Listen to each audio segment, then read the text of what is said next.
Come on, I just want to make sure. Trust me, Andie, the 30-year-old began, looking at her boss now. I've done it. Whatever it is, I swear I've done it. We're going to pull this wedding off with such beautiful precision that no one will be able to guess we only had a month to do it in. Andie nodded, moistening her lips, forcing herself to relax. I know. Really, I do.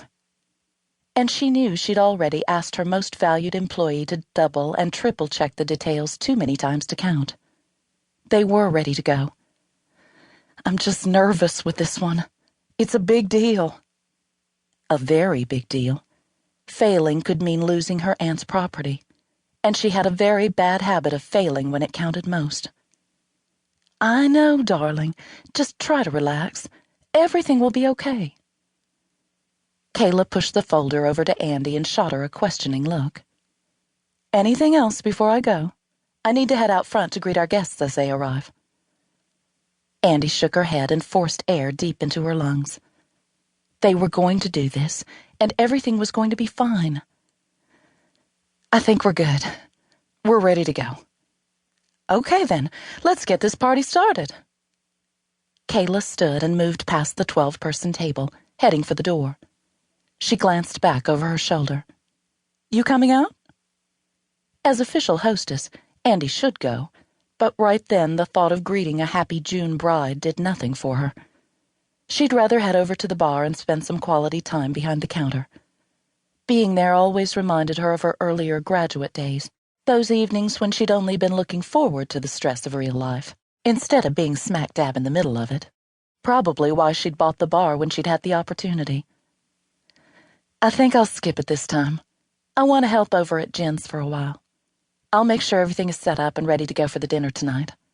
I'll welcome both families then. The wedding party would be arriving throughout the afternoon, with activities planned for every day leading up to the big event. Seaglass would handle everything. What they didn't provide themselves, they made off-site arrangements for, and would play host at many of the events. The goal was to make everyone feel as if they were the only priority. Personalized attention was the backbone of the business, and though it was at times exhausting, Andie was proud of what they'd accomplished. All the guests were expected to do was show up, settle into a comfortable room in either the main inn, the building she was in now, or one of the bungalows, and then proceed to take part in the wedding of the bride and groom's dreams. Kayla poked her head back inside the kitchen. By the way, you're buying me the biggest drink you can make at the end of these 2 weeks, you know, while we celebrate that monster bonus you'll be depositing. Andie forced her lips to form a smile. That check would never even land in their bank account. You bet I will. Kayla disappeared, and Aunt Jenny gave Andie a quick hug. You did good, child. That magazine article is going to put us on the map. I hope so, Aunt Jenny. I'm doing everything I can think of to make this work. I know you are, Jenny said.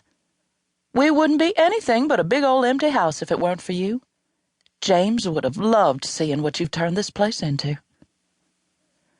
Whitmore Mansion and the surrounding 15 acres, which included a private beach, had belonged to Aunt Jenny's husband. James had died when Jenny was only 35, the same year Andie had been born.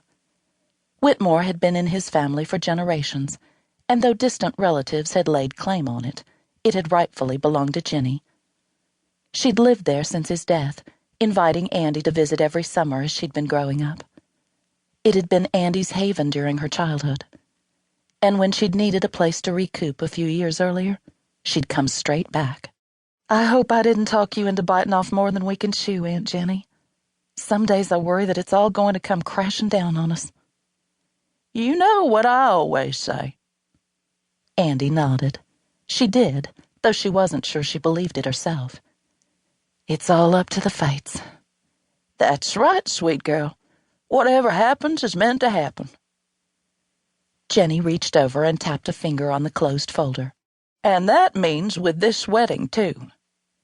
She gave a little nod, the natural twinkle in her eyes dimming to serious. I'm going out front with Kayla. Why don't you familiarize yourself with our impending company?